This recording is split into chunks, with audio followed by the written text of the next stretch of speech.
તો રામાયણ અને ભાગવત જેવા દિવ્ય ગ્રંથો આપણને જીવવાનો અને મરવાનો માર્ગ બતાવે છે. જીવવું કેમ એ આપણને રામાયણ શીખવે છે, અને મરવું કેમ એ આપણું આ ભાગવત શીખવે છે.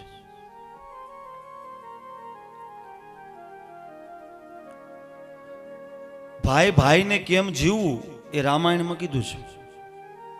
વનવાસ રામને ચોથો, લક્ષ્મણને ક્યાં વનવાસ થયો હતો? વનવાસ રામને થયો તો, જનક વૈદેહીને ક્યાં વનવાસ થયો હતો? પણ પતિ પત્નીને કેમ જીવવું, ભાઈ ભાઈને કેમ જીવવું, બાપ દીકરાને કેમ જીવવું, મા દીકરાને કેમ જીવવું, એ આપણું રામાયણ શીખવે છે. અને મરવું કેમ એ આપણું ભાગવત શીખવે છે.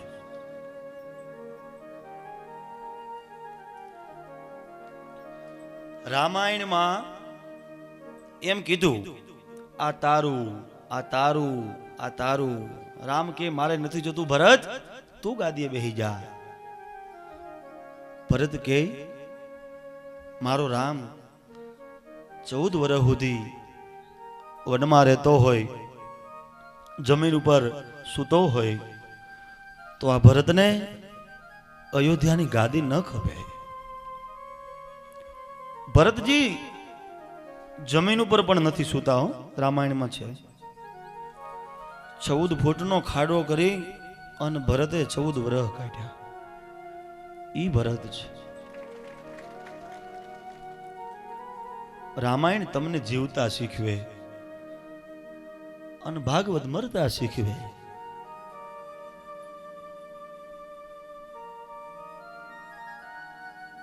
ભાગવતના 2 પાત્રો છે, એક કંસ અને એક પરીક્ષિત. આ બેયને ખબર હતી આનું મોત ક્યારે છે.